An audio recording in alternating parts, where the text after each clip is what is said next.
Et à 7h20 sur Europe 1, place à l'édito éco, Dimitri Pavlenko. Bonjour Olivier Babot. Bonjour Dimitri, bonjour Anissa, bonjour à tous. Olivier. Bon Olivier, les hausses d'impôts, ça se précise suite à la déclaration ce week-end de Michel Barnier, mais aussi du tout nouveau ministre de l'économie Antoine Armand.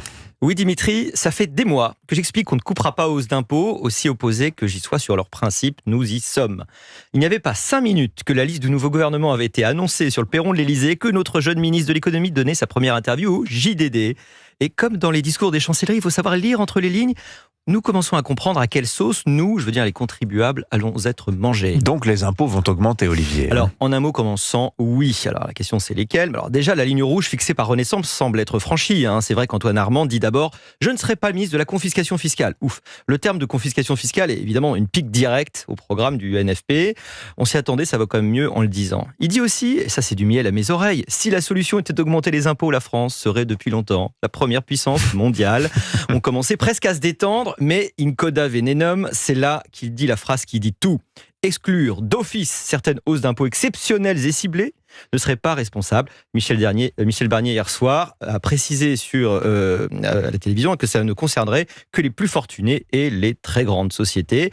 Il y a des pistes plus précises qui sont évoquées depuis, impôt sur les sociétés, impôt sur le revenu, les dividendes, les idées foisonnent. Bon, les hausses d'impôts ne font pas plaisir, Olivier, mais la situation, à bien y regarder, est si dégradée. On peut comprendre qu'il faille un effort temporaire et ciblé.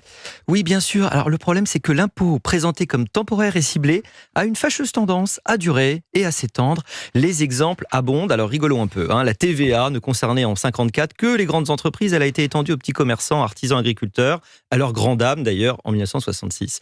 On se souvient de la vignette automobile créée en 1956 pour financer les retraites des anciens combattants. Elle devait être temporaire. Elle a été supprimée en 2000 et a perduré pour les entreprises jusqu'en 2011. L'impôt sur le revenu, instauré en 1914 pour financer les efforts de guerre de la Première Guerre mondiale.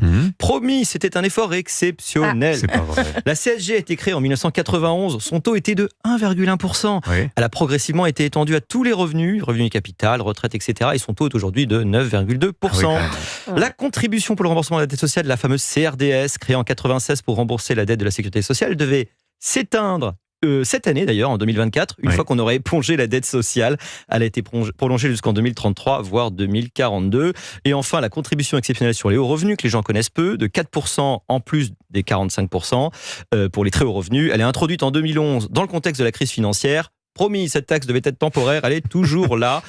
Au fond, les impôts s'opposent exactement à l'amour. C'est-à-dire On espère que l'amour dure toujours. Hélas, trop souvent, il s'éteint.